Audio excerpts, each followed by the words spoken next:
Hi and welcome. I believe I've introduced myself to every person who has been hired in Storyblocks since the pandemic started, but just in case I missed you for whatever reason. Hi, my name is Hark. I'm on the engineering team. Welcome to my kitchen. It's new. We just moved here last month, so I'm still trying to figure things out. But other than engineering, one of my biggest hobbies actually over the last decade, believe it or not, is making homemade ice cream. I'm a big foodie. I've always been one since a little kid. I love cooking, and I just love creating new flavors. And over the course of 10 years, I think I've clocked about 130 flavors, unique flavors, none of which you can get from a grocery store. And the coolest thing is that I would probably say 2/3 of those flavors were actually created / concocted by Storyblocks employees just like you. So it's been a lot of fun having this be a collaborative effort. I've gotten so many amazing flavor submissions from people. And I try to, back in the day when we were at the office, I tried to bring a new flavor every week or every other week. But obviously, sadly, that hasn't been able to be a thing for a while. So I thought it might be really cool if I taught you guys how easy it is to make your own ice cream.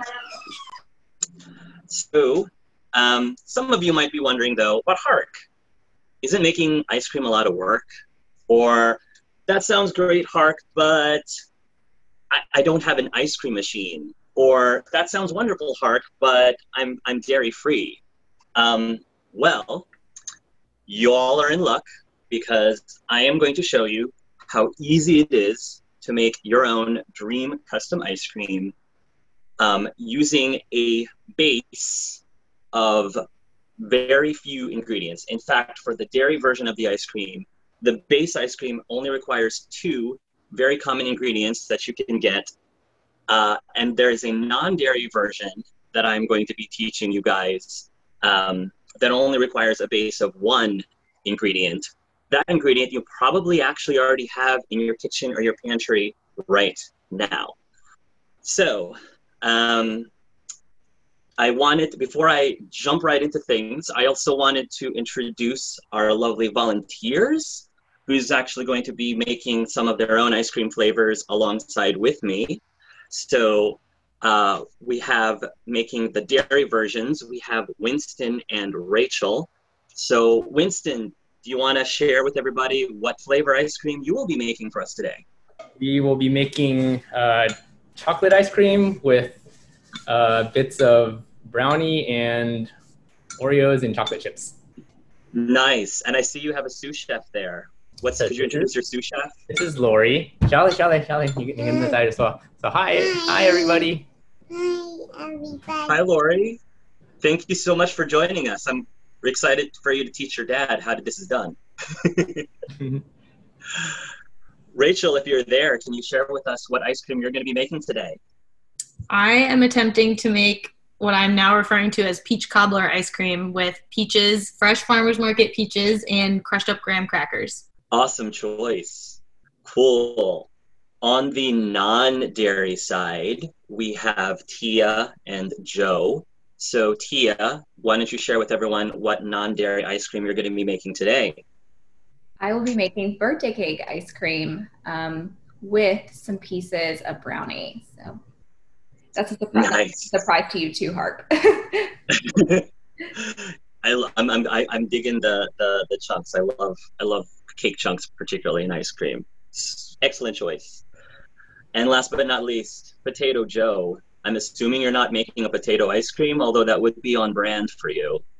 No, that sounds disgusting. I am a potato, and that would be some sort of self-cannibalism, and I don't know. I think that's where COVID came from. I don't know. So something with that. Okay. So if you're not making your cannibal ice cream, what are you making? Oh yeah. Sorry, Bananas Foster because it has booze. obviously. Like, Why? I don't think anyone's surprised, Joe. yeah, it makes everything better during the pandemic.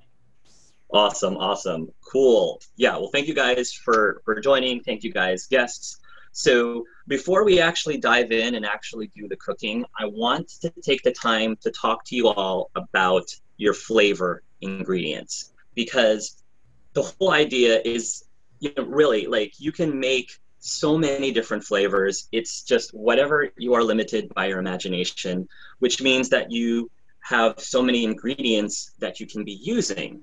And my job today, my goal today during this workshop is I want to be able to help you guys identify how to categorize those ingredients so that as we're going through the process of making this ice cream, you know how and when to use them.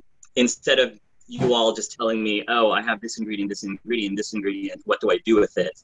Hopefully I will give you guys the tools that you need to determine that yourself.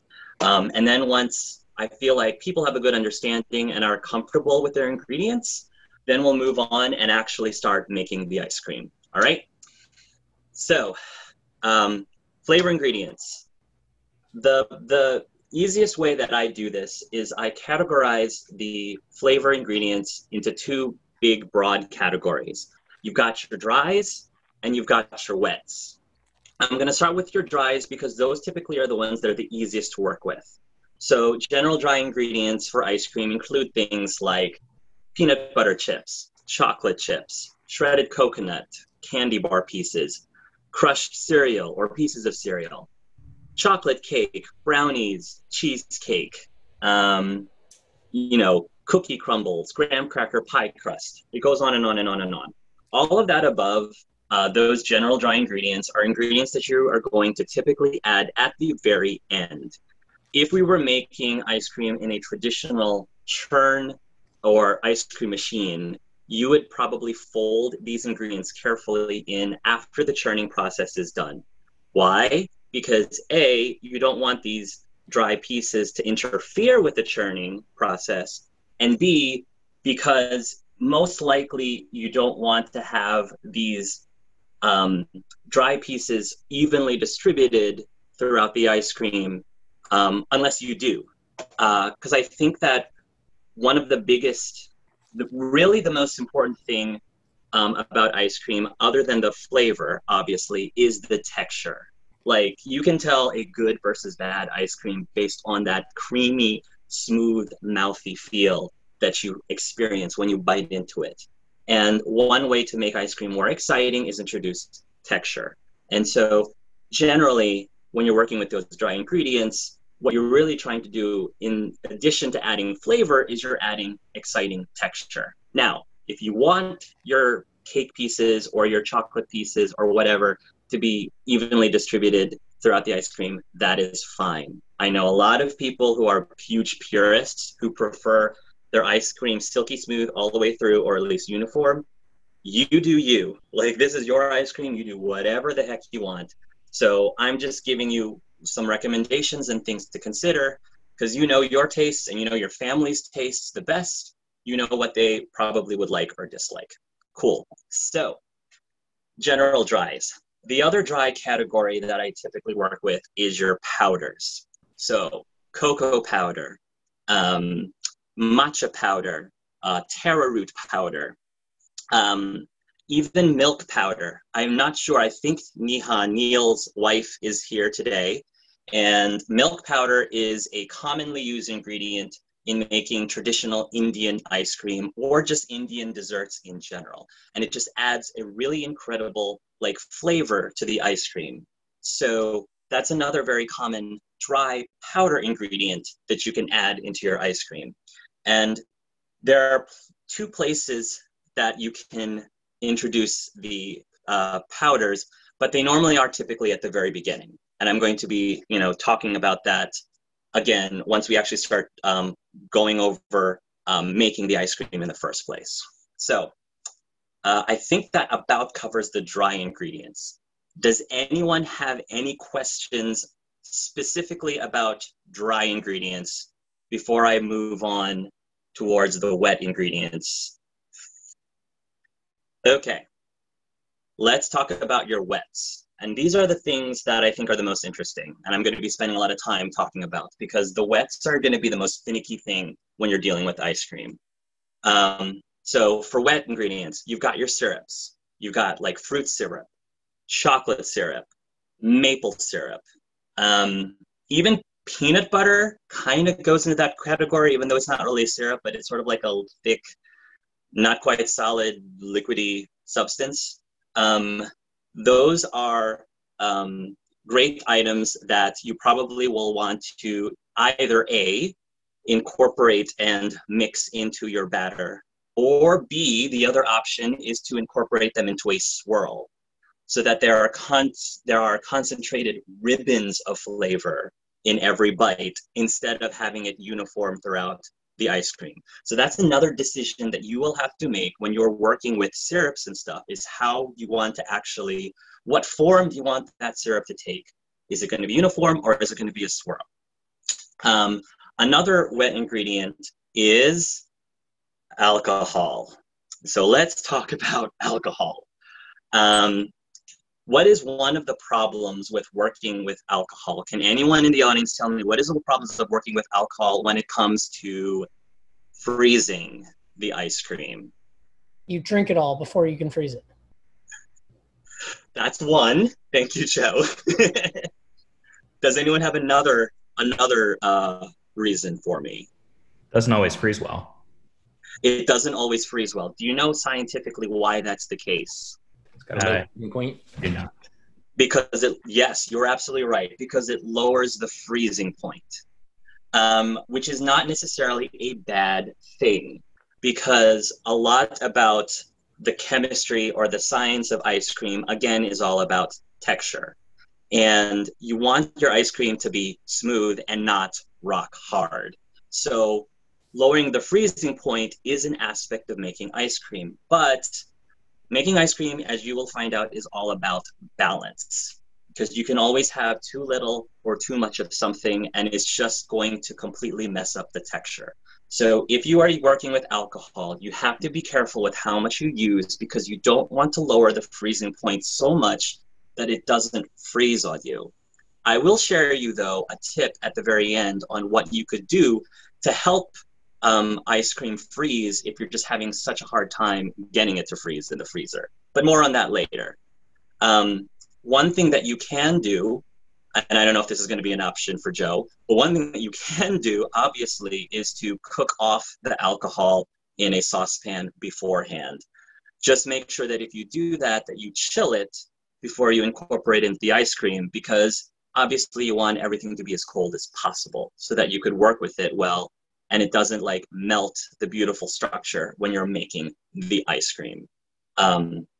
So cooking off the alcohol helps with maintaining that balance, and you won't worry too much about lowering the freezing point. The last item. Oh, and alcohol itself is, I've worked, let's see, one of my favorites ice creams that I made was for Brent. He asked for a strawberry red wine ice cream. And that I did have to boil off of the stove just to make sure that I wasn't messing up with the boiling point. Another one that is one of my favorites to use to ice cream, and I recommend that you guys consider using this even in this recipe, is ale or beer. Beer and ale gives ice cream this amazing, like, bready character, both in flavor and in smell. One of my favorite ice creams that I've made, which I've been making quite often because it's been such a crowd pleaser, is in the fall. I love making a pumpkin ale ice cream. And it literally, because of the beer itself, it gives us this amazing pumpkin bread flavor. And the smell, I actually like the smell even more so than the flavor itself, just because it's so bready, like freshly made bread from the oven, and I just love it. So something to consider with that. And obviously, if you're worried about letting your kids use the ice cream, again, just cook it off, and you don't have to worry about that aspect for the entire family to enjoy it. The last wet ingredient that I want to talk about, and I promise we're going to get to some cooking after I talk about this. But this is the one that is the most finicky and the hardest to work with is fruit. And fruit is a very common flavor to use in ice cream. It also is very easy to mess you up if you're not careful. When you're dealing with fruit, like berries, strawberries, bananas, peaches, particularly berries and peaches, and let's say grapes, you have to be careful and consider the water content of fruit. Can anyone in the audience tell me why we care about the water content in fruit? It just turns into ice. And It it just waters turns down into your ice. alcohol. What did you say, Joe? And it waters down your alcohol. And it waters down your alcohol. That also is a huge problem too. But I do want to talk more on what Rachel brought up, is it turning to ice. So for those of you who've ever gone to the supermarket and gotten a bag of like frozen berries or frozen peaches, you know that they essentially are stone fruit, basically. So if you're making this ice cream and you think, I'm just going to dump these berries in, or I'm just going to slice up a bunch of peaches and just put the slices directly into the ice cream, and it freezes, you probably should not be surprised that you're going to end up with little fruit stones or fruit pebbles in your ice cream. So that's why you have to, with any of these liquids, and the reason why they're so finicky is you have to take into consideration the water. But the thing is, it's not really right for me to say that water is the enemy here, because ice cream actually, believe it or not, is about 55 to 80% water. You need water in your ice cream because that's what changes the state of it into the solid, scoopable form that we enjoy. So if water is not the enemy, what is the enemy? The enemy is not being able to control the water. What do I mean by not being able to control the water? So the secret to making the perfect ice cream is to make sure that when it freezes, the ice crystals are as tiny and as minuscule as possible. So minuscule that your mouth is unable to detect it. That's what gives you the velvety, smooth texture of ice cream.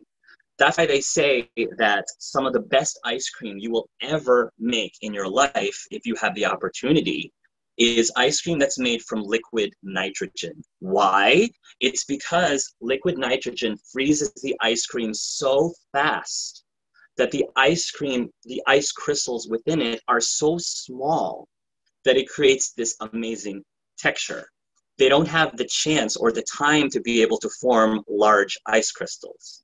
So keep this in mind as I'm going through this, is that the ultimate goal is to try to keep the ice crystals small.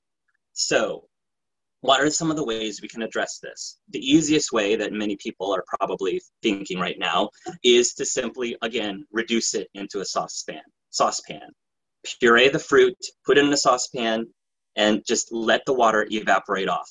You're not technically going to lose the flavor because you're just trying to get rid of the water. All the flavor is now concentrated in it. In order for me to demonstrate the other ways that you can deal with water and control water, I'm actually going to turn to Rachel. So Rachel, could you please explain to the audience what you did to prep your peaches specifically for your recipe? So this is a twist because Hark sent me some very specific instructions that I had every intention of following until I forgot to start them. And my peaches were not this place that I needed them to be ripe-wise. But I Googled other peach ice cream recipes and I followed what they said preparing it, Hark, so I hope it works out. I cut up my peaches and I blended them with some sugar and a little bit of honey. And they're mostly completely liquefied now in this blender. And I'm hoping that works okay. I'm sorry I defied your sage guidance. That's fine. I will explain what the instructions I gave you, but I also explain why your recipe will also work too. So what I originally told Rachel to do was to slice up her peaches and then toss them in sugar. And and then let it sit at room temperature for about an hour. Why, can anyone in the audience tell me, why did I tell Rachel to toss the peaches in sugar other than to make them sweet? There's another reason why I told her to do that. Does anyone know? To ferment them into booze? I think it'll take a little bit more than an hour to do that, Joe, but I appreciate it. Can I answer to redeem myself for misbehaving Sure. and following your instructions? Yeah, sure. Because what? To draw the juice out. It draws the juice, or in other words, it draws the water out. It pulls, the sugar pulls the water out of the fruit. And that's what I'm saying. If you're able to separate the water from the fruit, you'll be able to control it better. The reason why you end up with like icy chunks of fruit when you just pop it in the freezer is because all of the water is trapped and concentrated in the body of the fruit. It's not mixing with the milk or any of the other ingredients. And therefore, the water molecules has a chance to make those ice crystals. So if you're able to pull the water out, then you're going to be able to work with it better. So again, that's a little something called osmosis. Yay, middle school science. Osmosis, the sugar pulls the water from the membrane of the fruit into itself. And it starts to form into a syrup. And that syrup is very important, again, in controlling water. Now, what Rachel did instead is she added some honey. But the honey does something very similar to what the syrup does. And what the syrup and the honey does is it adds viscosity to the ice cream. Can anyone in the audience give a guess or know what does viscosity have to do with water in ice cream? Why do we want viscosity in ice cream, and what does it have to do with water? Anyone know? Okay. So if you introduce viscosity in ice cream, and this is one of the reasons why one of the main ingredients in the ice cream that we're about to make right now, one of the two main ingredients is condensed milk, because condensed milk is a very viscous solution. Viscosity slows down the water molecules in the water. Why does that matter? Because as the ice cream freezes, the water molecules, because it slows them down, they have a much harder time finding each other. And if they can't find each other, they can't bond with each other to form large ice crystals. So that's one of the reasons why another commonly used ingredient when making ice cream is corn syrup, because corn syrup slows down the water molecules. The slower the water molecules, the harder it is for them to bind, aka the harder it is for them to form large ice crystals, which again is the main goal. Another thing that introduces viscosity into ice cream is fat. And fat also essentially replaces water. In heavy cream, there's about, I think, 36% fat and 59% water, versus milk, which only has 4% fat and 88% water.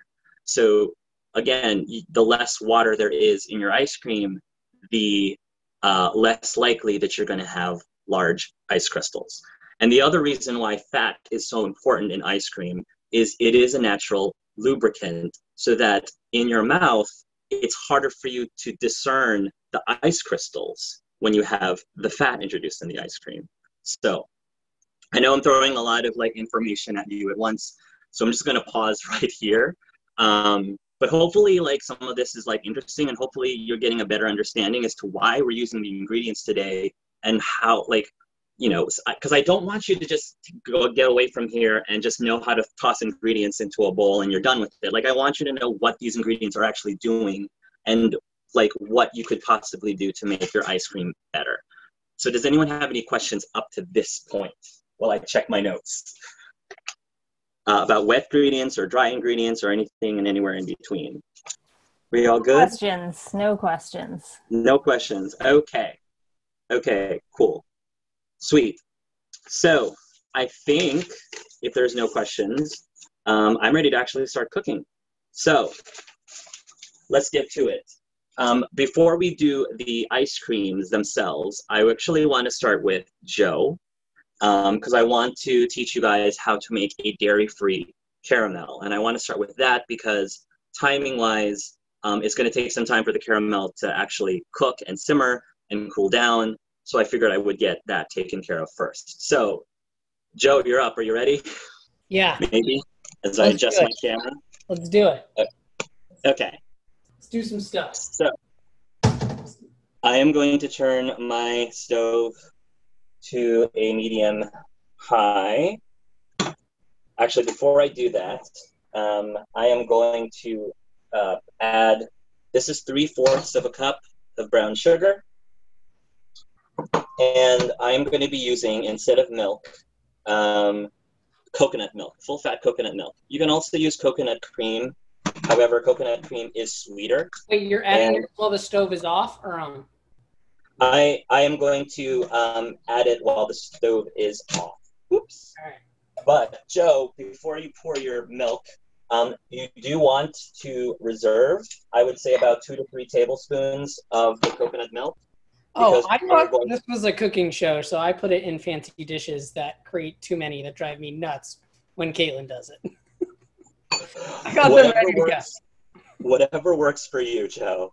Joe, did you take a before picture of all your little bowls laid out that's aesthetically pleasing for your Instagram content? Oh, yeah, I even arranged it in a pyramid. It's phenomenal. Wait. I'm so glad you're going the extra mile, Joe. That makes me so happy. Well, it makes me feel better that you're doing this too. I thought I was having to put on a cooking show without knowing what the fuck I was doing. Nope. I got you, Joe. So wait, okay. I put all of the milk minus the stuff that I've set aside, right? Yeah. You just want to set aside the 2 to 3 tablespoons of extra coconut milk or coconut cream, and also, you will be ready later on when this starts simmering, 1 tablespoon of cornstarch.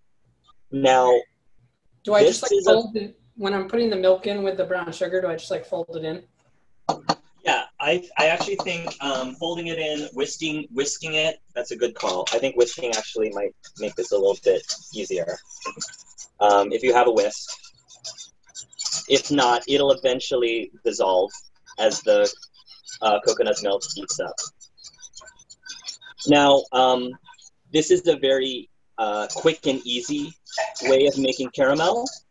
I also enjoy making the traditional caramel where you actually caramelize white sugar in a saucepan and allow it to, well, caramelize. But that takes a little bit more time, and it's also a little tricky, but it honestly is not that hard. What did you say, Joe? So I just have the milk and the brown sugar in here. Do I do anything else? Did I miss it? Yeah. When you put the brown sugar and the milk in the pan, you're gonna want to turn on your stove to about medium to medium high, and your goal is to bring this mixture into a boil. I would stir occasionally, just to allow the brown sugar to dissolve in the coconut milk or the coconut cream. All right, I didn't miss an ingredient though, right? It's just those two? Nope, it's just those two. It's super simple, super simple. Yeah, because I wanted this to be very quick and easy and simple, I'm using brown sugar because brown sugar just naturally has a caramel-like flavor. So this allows you to not have to go through the hassle of, caramelizing white sugar on your own. And if you happen to not be dairy-free, if you want to actually, put heavy cream in here instead of coconut milk, you're welcome to do that. Another thing that you can do, I didn't tell you this either, Joe. This is totally optional if you wanted to do it. But if you have vegan butter, you can, if you'd like, add about a tablespoon of vegan butter to this as well, and it'll just give it like a more buttery texture. But that's optional. I would rather suffer the consequences of the dairy than use vegan butter. Okay. And then again, if you are not dairy-free, you may certainly add a tablespoon of regular butter to this as well. So, yeah. Should I do that? Because I have lactate pills, and that sounds delicious. Yeah, I mean, you do you, Joe. Will that Um, wait, I, will that be okay with mixed with the coconut milk, or is that just if you're using regular milk? that'll be okay. That'll be okay. I don't think that the dairy of the milk or cream will react badly to the coconut milk or the coconut cream. All right. How much butter should I still have in here? I would probably say about a tablespoon. Okay. Um, so this is going to start to go into a simmer, and it'll start to boil eventually. My brown sugar is actually pretty well dissolved right now. So once this starts boiling, Joe, you're going to want to reduce the heat down to low and let it simmer for 5 minutes. But 3 minutes in, and I'll do this with you when I have it simmering on my end. 3 minutes into the simmering of the sauce, we're going to create a cornstarch slurry with the tablespoon of cornstarch that you have and the reserved heavy cream, or I'm sorry, the reserved coconut milk. And we will gradually whisk that slurry into the caramel so that it thickens it up. Does that all sound good, Joe? That sounds good. I'm gonna have to follow along though. I'm not very good at multitasking. Okay. Can anyone in the audience tell me why you want to create a separate cornstarch slurry instead of just dumping the cornstarch directly into the saucepan? Ben says consistency. Do we have any other answers? Because it gets all clumpy if you don't do that. Right, Joe. Yeah. Yes, Joe's absolutely right.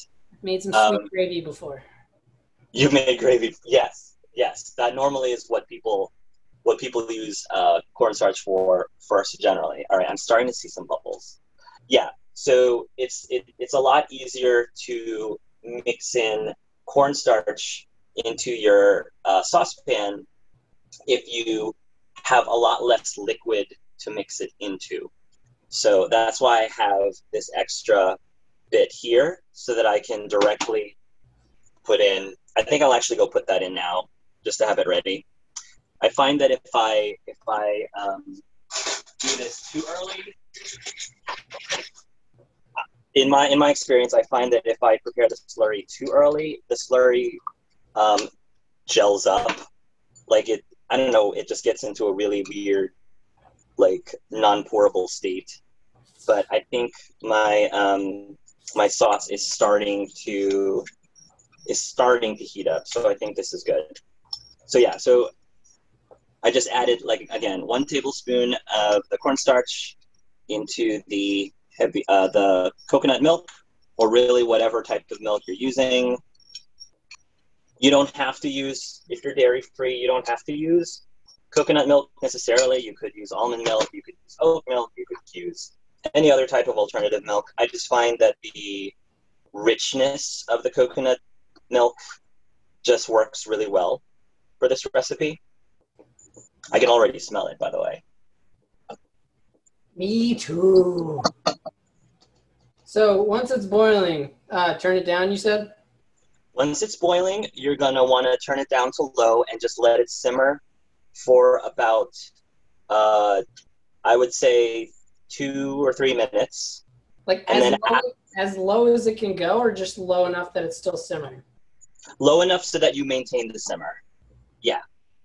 Low enough so you maintain the simmer. I'm actually going to increase the heat on my stove a little bit just to quicken this a little bit, so that we can get to the rest of the ice cream. But I'm going to cheat a little bit. My stove gets really, really hot. I have an electric stove, and I prefer very much a gas stove. You do need. Go ahead, Joe. If you get magnetic induction, you get the best of both. Yeah. I've sold my fair share of appliances in my life. Just be careful if you're making this recipe, guys, because this does boil over pretty quickly if you're not watching it. Like, I had to lower the temperature quite a bit just so that it won't boil over. So, all right. So now that we've got that, I'm going to gradually whisk in the cornstarch, trying to catch up with Joe here.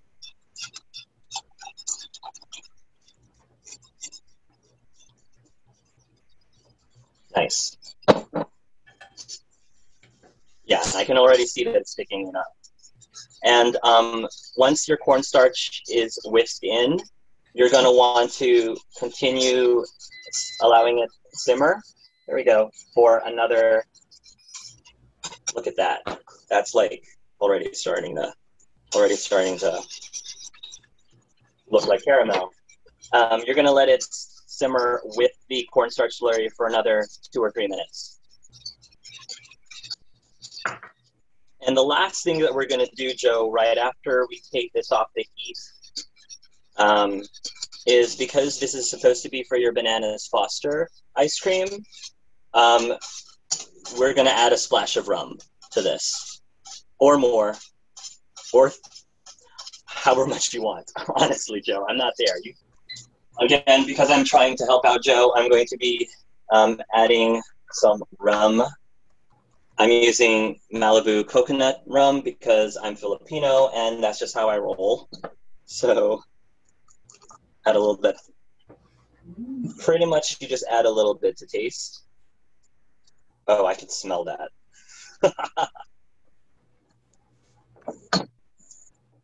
And we're gonna let this cool down a little bit. I did spice rum. Is that going to taste like worse?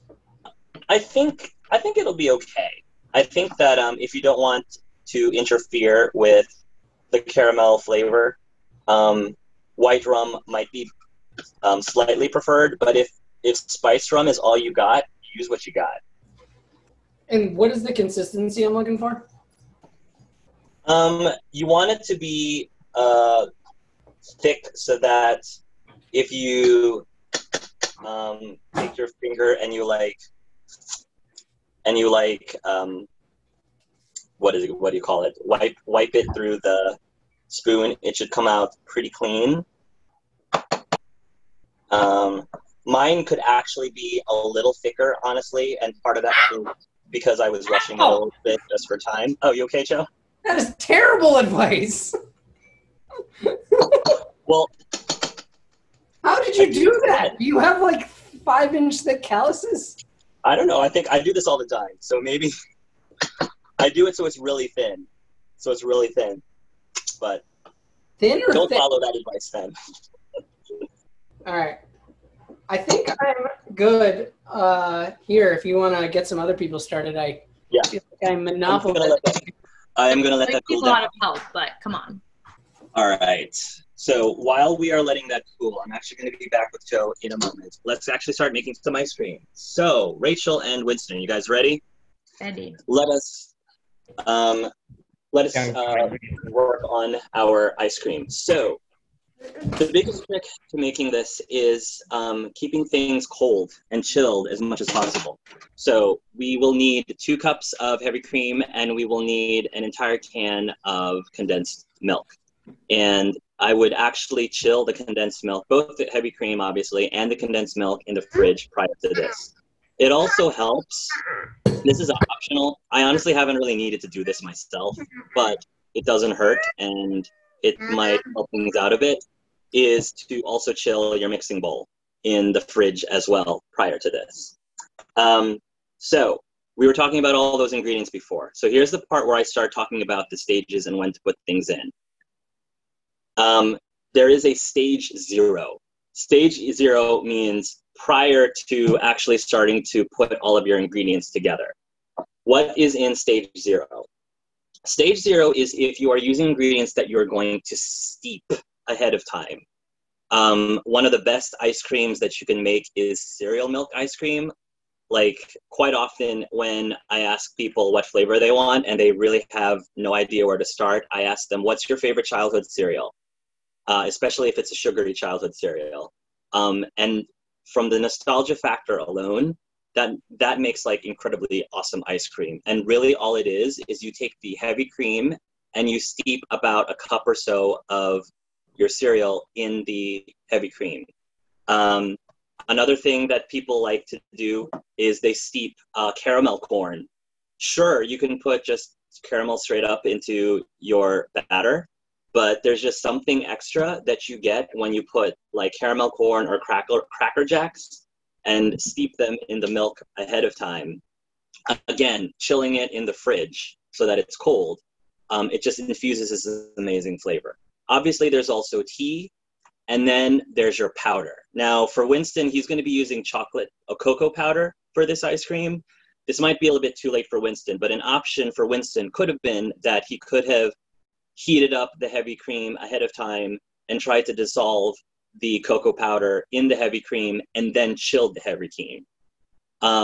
But if you ain't got time for that, that's okay. You don't have to do that. That's just something a little bit extra just to help incorporate the flavor a little bit better. If you aren't going to be doing the steeping step in stage 0, what you can do instead is sift, if you have a sifter, sift the powder into the heavy cream, which will make it easier to whisk into. If you don't have a sifter, again, it's not the end of the world. Just do the best that you can with whisking it straight in the whipped cream. And then when we're whipping the cream, it'll just incorporate as best as you can. I am pouring my heavy cream into my chilled bowl. This is 2 cups again. So should we be following along now? Yeah, yes. Okay. And Winston, at this stage, if you have your cocoa powder ready, you can sift in, if you have a sifter. Otherwise, just drop in your, I think I told you, 1/2 cup of cocoa powder. Mm-hmm. And then you're going to whisk the cocoa powder or whatever powder you're using, for those of you who are using powder as a flavoring, into the cream at this stage. Okay? Once your powder is incorporated, if you are using powder, we are going to beat this cream into soft peak. We're going to whip the whipped cream into soft peaks, not hard peaks, soft peaks. Does anyone in the audience know how can you tell when you've achieved soft peaks versus stiff or hard peaks? When you take the whisk out and it like makes a slight mound and then like kind of sinks back in a little bit. Correct. Yes. So when you lift the beater or whatever from the cream, as Joe said, it'll create a little mountain of cream, but shortly after it'll like floop. The tip of it will like floop over. And that's how you know that you have soft peaks. So let me experiment. I'm going to turn on the beater and just let me know if you can hear me talking over it. I'm assuming you're not going to be able to hear me talk over this, but I'm not sure. I can hear you pretty good. You can hear me pretty well. Let me move this a little bit off to the side. I can't hear it at all. Oh, you couldn't hear me at all? Yeah. No, sorry. I can't hear the beater at all. You can't hear the beater at all? Oh, wow. Then, If I'm using a KitchenAid, I'm assuming this is the attachment I want? Yes, correct. Yes. Oh, man, should I have used my KitchenAid? We never used that thing. 100% chance. Mark, why aren't you using a stand mixer? That's a good question. The answer is I don't own a stand mixer because I don't have room for it in my kitchen. My counter space is very limited. And since I moved, I think I gained a little bit more counter space than I did before. But it's still not enough, unfortunately, for me to have my own stand mixer. And I also don't have a place to put it away. Even if I were to get one, I virtually have no storage space in this house, unfortunately, for a large appliance like a stand mixer. Hey. I guess another reason is because I'm afraid that once I get a stand mixer, I'm just going to be doing a lot of baking. And at least right this moment, me doing a lot of baking is very dangerous for my health right this moment. So the reason why I'm doing this is because the way that ice cream is made when it's churned in an ice cream machine is that the churning process adds air or aerates the ice cream. And that air is what helps create the type of texture that you want in your ice cream. So if you don't have an ice cream maker, this technique of whipping the cream instead will also add air, introduce aeration into the batter, so that when it freezes, it'll naturally freeze into the ice cream texture. So that is the purpose of it. Mark, can you assess if this is soft peaks for me? I would say beat it for another minute. Hark, are you going to post this episode as your first YouTube episode? I could. That's a good question. I could. Yeah, that might actually be a good idea. That would be really awesome. I've been wanting to make. I always wanted to sort of do a cooking show on my YouTube channel, and I have like 3, but nothing nearly like this. So that would actually be pretty awesome. I just gotten a little overzealous. Mine looks very chunky now. Is that bad? Yeah, I think it'll be okay. Okay. We may have to with yours. We might have to skip over to stage 3, but I'll get to you in a moment. So I don't know if you guys can see, but if I lift up the ice cream or lift up in the batter, it sort of forms a peak, but the peak kind of droops down. And so that's how you know that we've achieved soft peaks. Once you get to soft peaks, this is the part where you start adding some of your liquid wet ingredients that you want to actually incorporate into the batter. In other words, if you're going to be using your liquid as a swirl, don't add it in yet. But if you're going to add in your liquid to flavor the ice cream, so that includes your condensed milk, that includes a teaspoon of vanilla extract, which is optional. It really depends on what sort of flavor that you're making. If you think the vanilla extract is going to go with it, that includes, if you're using like beer or wine, you can incorporate into here. Why am I waiting till this stage, which is stage 2? Why am I waiting till stage 2 to add the ingredients in? One is because I wanted to give the whipped cream a chance to whip up and form some structure before I start introducing the other ingredients in. And it's just easier to do that the less stuff you put into your whipped cream, especially if it's a wet ingredient.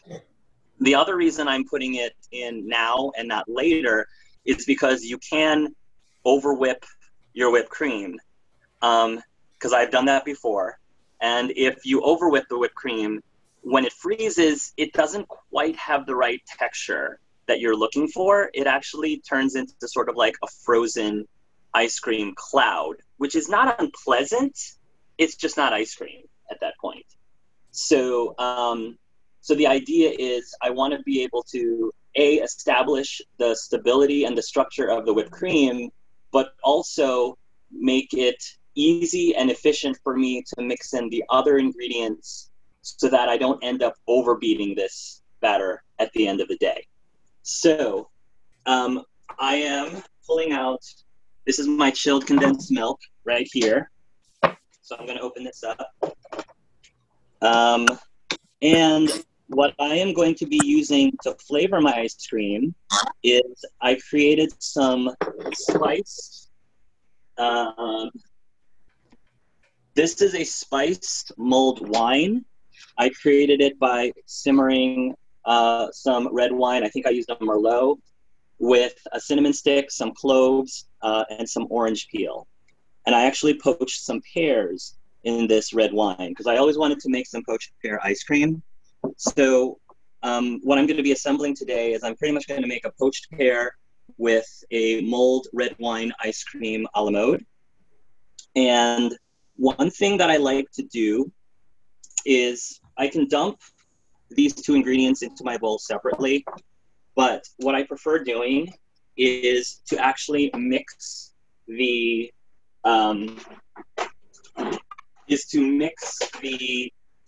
condensed milk with my other wet ingredients. The reason why I do this is because it helps loosen the condensed milk a little bit, which allows it to be easier for me to stir it in and incorporate it into the whipped cream. Because again, I want to incorporate it in efficiently so I don't over whip the whipped cream. And it allows for a good vehicle. Excuse me. It allows for a better vehicle for my thinner ingredient, in this case, the wine, to mix in with the rest of the batter. Or I do like a half and half situation where like I do half of my peach puree right now to flavor the ice cream and half of it is like a swirl later. Yeah, so I asked Rachel to separate the juice in a separate. Did you separate the juice from your peaches or did you not? I'm just curious. I didn't do that because I just have them all pureed. Gotcha. Okay.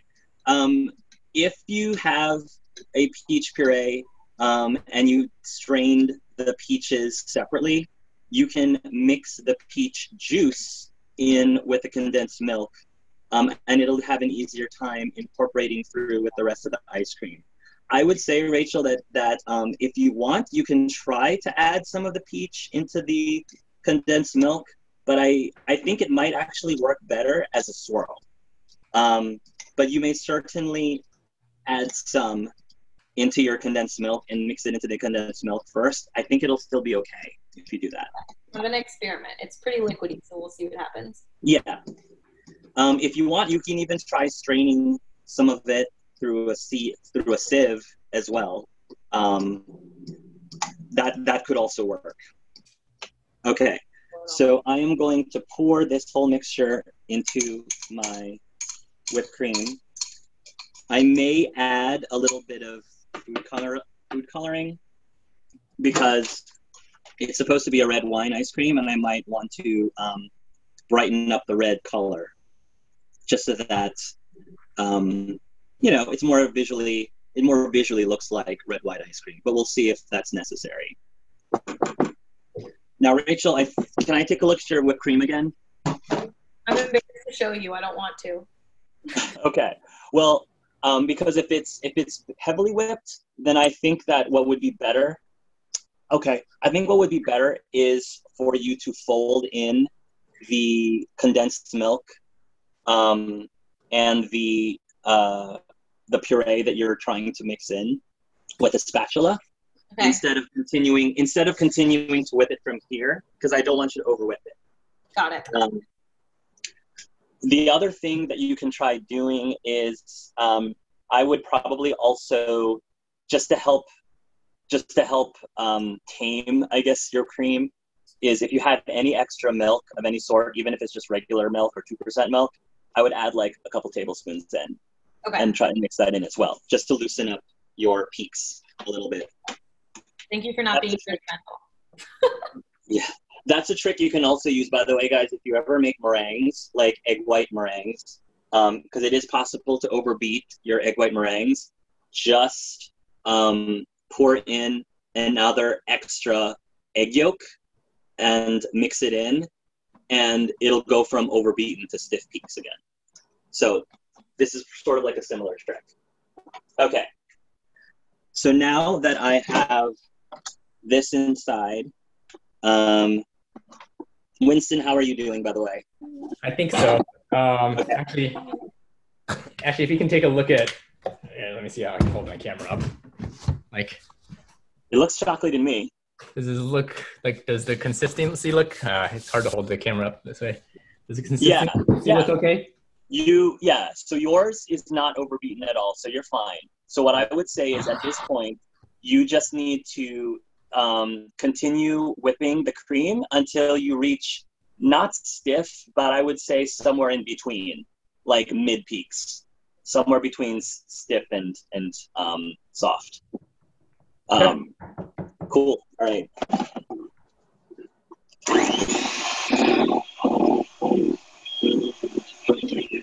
So it's starting to combine, but I'm not achieving the right color that I'm looking for. So I am going to add a few drops of red food coloring just to help it out. Then I'll continue beating it. There we go. There we go. Oh, yeah. Okay. We're just about where we wanted it. Yeah. Mark, I think I salvaged mine with the milk trick, but I need you to look at my consistency. I think that's perfect. That's perfect. I think you're good. Good coaching. I am almost done with mine. Okay. So at this point, I don't know if you've noticed, but the ice cream has pretty much doubled in volume, which is a good indicator that we've gotten what we wanted. And it's really, really thick. This is, I think, about the consistency that you want. So at this point, this is stage 3. So if you have your dry ingredients, your cake pieces, your brownie pieces, your nuts, your toasted coconut, your cereal pieces, your graham cracker pieces, this is the stage that you're going to fold very carefully into your ice cream. Now, I don't have any of those, so I'm not going to do that step. But those of you at home who have those, this is the part where you actually carefully fold them into. And I do want you to fold them, not mix them, because you're trying to not break as many of those like amazing aerated bubbles that you incorporated into your ice cream by whipping the cream. The last stage is the stage when you're actually putting them into your container, because this is pretty much very, very soft serve form. You can eat your ice cream at this point, but you probably want to let it freeze at least for like 3 hours or 4 hours in the freezer, so that it actually turns into ice cream, like a solid ice cream form. Let's talk swirl, which is what we're going to do with Rachel now. So Rachel, you got your peach puree? Got it. Okay. What we're going to do, Rachel, is I'm going to do this with you, because I actually took some berries and I roasted the berries in the oven with some sugar and cornstarch. This is actually my go-to berry swirl that I use for my goat cheese with roasted berries ice cream, which is one of my personal favorites. And the way that you achieve a swirl is really through a layering process.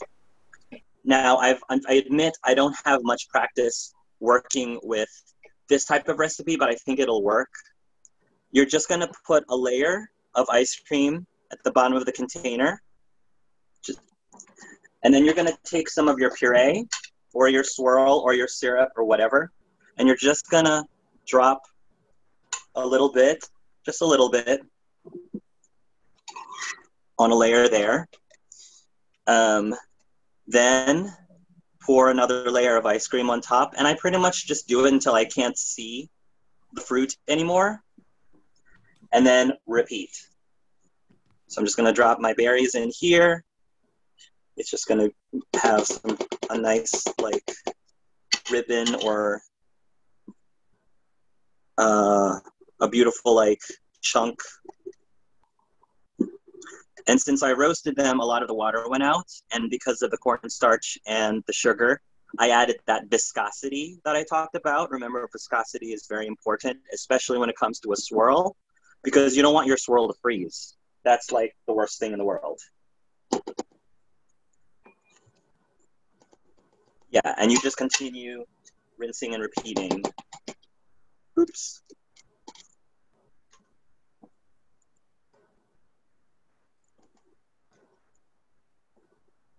There we go. That's looking really good. I'm using a clear container, so you might actually see some of the layers from the side as you're doing this. I really love the consistency of this berry. It's going to freeze really well, I think. Cool, cool, cool.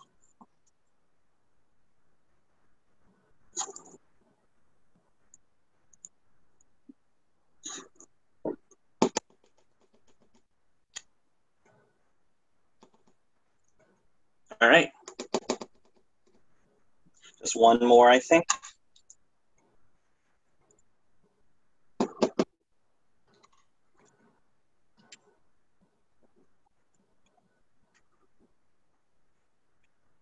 And then some berries on top.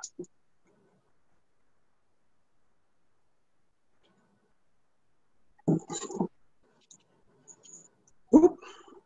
Sorry, I'm trying to like rush a little bit, but you guys get the idea. That is really good. Okay. Top it with the lid, pop it in the freezer. And again, I would say about 3 or 4 hours. Now, in order to like give you guys an example of how you can incorporate this ice cream, if you remember, I was talking about those pears that I poached earlier today. So what I'm going to do is I am going to take a bowl and I'm actually going to steal some of the caramel sauce that I just made with Joe.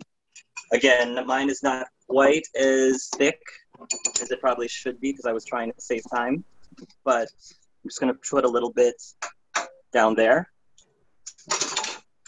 I'm probably going to take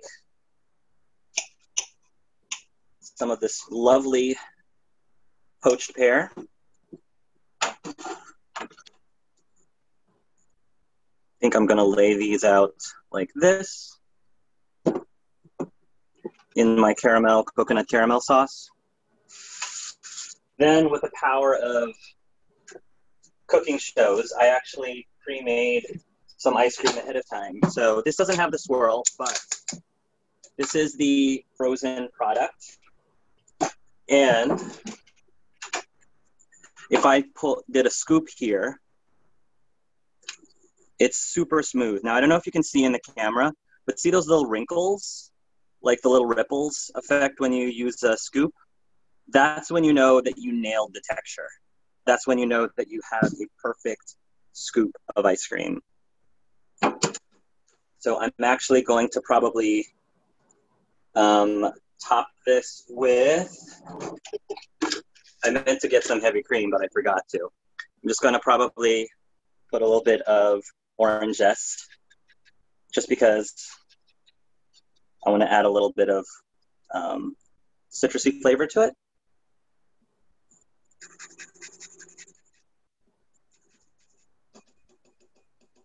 There we go. And then just as a separate touch, I will add some mint leaves. So that is my mulled spice wine ice cream with poached pear a la mode. I don't know if you guys can see that, but Looks amazing. thank you. Thank you. Very restaurant-worthy presentation. I appreciate it. I have 4 minutes to show you how easy it is to make dairy-free ice cream. Really, really quickly. It's super simple.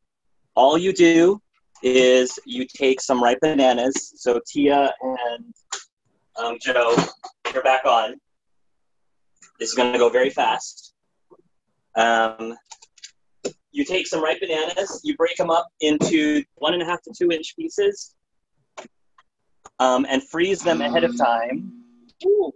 Freeze them ahead of time in an airtight container. This is guilt-free ice cream because the base is literally just bananas. By the way, Joe, for your kid, when your kid starts teething, ice cream is excellent for teething babies. And it's fine because it's just bananas. So I find that you can use a blender for this technique, but I find that a food processor gives you slightly better results. If you do use a bend blender, you might need to pause in the middle of it to use a spatula to push down any ice cream, or I'm sorry, any banana chunks that ends up flying to the sides and doesn't fall down into the blades. But hopefully we'll be okay here. For this ice cream, if you're using a powder, if you're using a liquid like a syrup, if you're using anything that's not the dry ingredients, you can add it into this food processor or blender at this stage. So for me, I'm actually going to add some rum. I would say, Joe, if you're doing this with me, probably about 2 to 3 tablespoons of rum, depending on how many bananas you've used. I'd probably say, like, for 3 bananas, I'm putting in about a tablespoon and a half. You can probably get away with putting in 2 tablespoons. All right, so a cup and a half.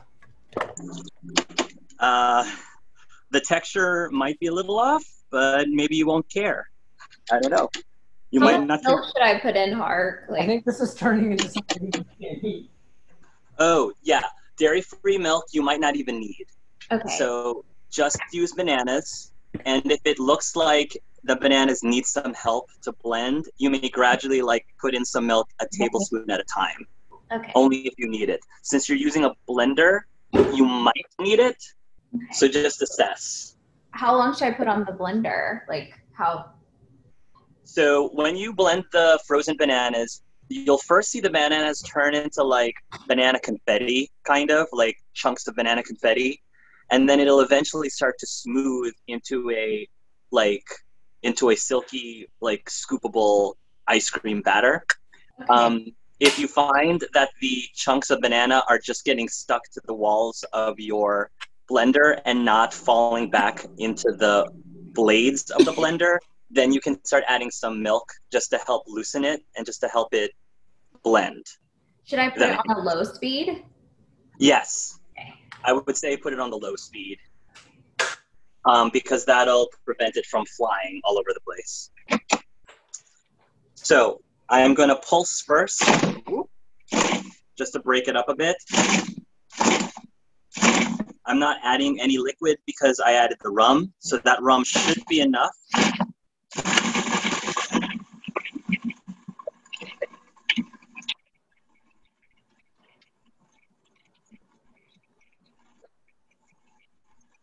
So you can see it's sort of like a big chunk. It's almost like a banana glacier, but it'll eventually smoothen out.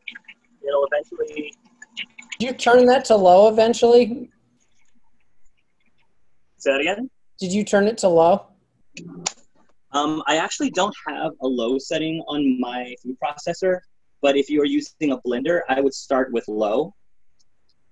And then if you think it needs to, break up the bananas better, then you can gradually increase the speed.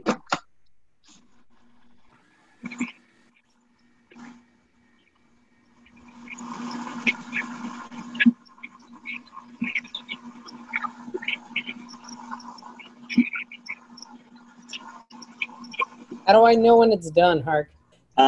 You'll know when it's done when if you achieve, you see this? When you sort of achieve something like this, that actually looks like ice cream. I'm actually going to use my spatula just to, because some of this needs to get loosened out. Because I was packing mine. Is that literally just bananas so far? It literally is just bananas. It's just frozen bananas. But like I said, you can add other flavors to this. You can add powder. You can add syrups. You can add chocolate syrup. You can add really anything. You can add your peach puree to this or frozen berries. You can still apply a lot of the same stages that I said. The only difference is pretty much anything that I said from stage 1 to stage 3, you can just add it here at this stage. And so as you can see, you've got some soft serve, ready to go ice cream. At this point, you can now fold in your dry ingredients. So if you have nuts, if you have cake pieces, birthday cake pieces, all that good stuff. Tia, I don't know if I mentioned to you, but the butter goes into the banana mixture as well. So if you haven't added the butter into your bananas or the vanilla extract, I would add that in so that it gets blended in. But like I said, this is going to be soft serve. And you can certainly put this into a container and freeze it so that it solidifies. But unlike the other version, this is pretty much really if you want it to eat it this way, soft serve. So like, I don't know if I didn't do mine as long as yours, but it feels like the right consistency. How do I tell me more about knowing when it's done? I'm sorry? Tell me more about knowing when it's done. So you can just honestly just take a spoon and just scoop some of it up and just see if it looks anything resembling an ice cream texture. If it's still kind of like chunky and not very smooth, then that means, try turning it on for a few more seconds and then check again. But basically, I don't know if you can see, like this is like the perfect consistency. Can I take a seat? Take a look. No, I think that looks great. All right. I think that looks great. All right, and am I going to put the caramel in here, or is that like a topping sauce? Yeah. So now that you're done with that, Joe, I would get a scoop and put into a bowl, and then just drizzle the caramel sauce on top. Okay, so I don't mix it in? I wouldn't personally, but if you want to, you can. I feel like caramel is better when it's just a separate sauce in and of itself. But again, if you prefer it incorporated in your ice cream evenly, that's fine too. So just a personal preference. Cool. So I know that I'm a few minutes over, but I don't know if anyone out there has any questions of anything. If not, I'm just going to hang out just to make sure and see what the results are for Rachel and Winston and Tia. Actually, Rachel, Winston, or Tia, what do you guys got? Do you have something? I've just filled up my second container, getting some good layers of graham cracker in here. I've also been licking a lot of spoons in the process, and even though it's not frozen, it's pretty good so far. Awesome. How about you, Winston? Yeah, I just put it into the freezer. It seems pretty good. Awesome. It tastes pretty good from not being frozen. I think in the ingredients you listed a pinch of salt at one point, but I never put any salt in there. Was I supposed to put salt? Oh, yeah. Sorry, I should have mentioned that. I don't think the salt is required. It does, I think, enhance the flavor a little bit. Yeah. So if I would have told you to put in the salt probably at the beginning with the powder. Okay. But I don't think it's a big deal if you don't put it in. I think it'll be fine. So it's almost like, if you're drinking chocolate milk and you put a pinch of salt in the chocolate milk, it's just, a little bit of an extra kick, but I don't think you'll be disappointed if you just eat the chocolate milk straight either. So yeah. Oh, this is fun. This is My awesome. wife was actually good at cooking, said I did a good job. Joey, did you put the caramel on your ice cream? Yeah, it was ridiculous. Awesome. I'm going to snort this stuff. It's amazing. Awesome. I also had no idea I was making banana whip. I thought this caramel was turning into ice cream somehow. And I was confused at how it was going to go from so hot to so cold. Yeah. If you want to, Joe, you have the option, if you're going to freeze the rest of the banana ice cream, you can create a swirl with the caramel. Hopefully it's cooled down using the technique that I showed earlier that Rachel did. So that's another option. I was not paying attention. What is the brief summary of that technique? It's just layers. So you take your container, you do a thin layer of ice cream, and then you drizzle a layer of caramel, and then you repeat. Another layer of ice cream, you drizzle more caramel, another layer of ice cream, you drizzle more caramel, and so on and so forth. I shall do that. That sounds delicious. I'm really jealous of everyone that just made ice cream. I have to go to the store right now. and get It's some. really easy. I'm honestly worried about the fact that I know how easy this is now. Yeah. Uh-oh. I feel like it's not easy when you don't have like. I feel like screwing up the texture is where you're gonna go wrong without Hark here watching you. I mean, I screwed it up and it still tastes pretty good so far. We were able to salvage it. We were able to save it. We were good. And your instincts of the pear puree were good too. So, all right. I know a lot of people are leaving right now. I'm going to stick around just to make sure that Rachel and Joe and them and Tia are good with their ice cream. But if you're leaving now, thank you guys so much for sticking around. I apologize it went a little late, but hopefully not only did you have fun, but I hope you learned something also and had a little bit of an appreciation of what the science is behind ice cream, because I think that is fascinating personally. And if you enjoyed it, please let Allison know. Please let the core team know. There are a lot of things I could also teach you guys if you want. I can teach you guys how to make ice cream sandwiches. I can teach you how to make ice cream cake. I can teach you how to make mochi ice cream. I can teach you how to make ice cream rolls, like the rolled ice cream. You can make that at home pretty easily, actually. Gonna turn it into the ice cream experience instead. There we go. I like it. Thanks so much, Hark. You're Hark, welcome. this is awesome. Thank you so much. You're Also, very welcome. Thank you. your shirt is awesome, and I'm very jealous. Mine looks My like a hot shirt? mess, but but when I'm So, Tia, Wait, how show is us. yours looking? look at this. It's like I don't know what I'm doing. It doesn't look Why is bad. that- Oh, I'm It like looks good to dropping me. sprinkles on my. Can you see it? Honestly, Yeah. anything with sprinkles looks good. Yeah. Have you, There we go. Did- That's why I chose were you- that. It was It looks Were cute you over able- Zoom. yeah, okay, there we go. were you able to put the butter and the vanilla in, just out of curiosity? Yes. I haven't Awesome. tasted it yet, so we'll see. Okay.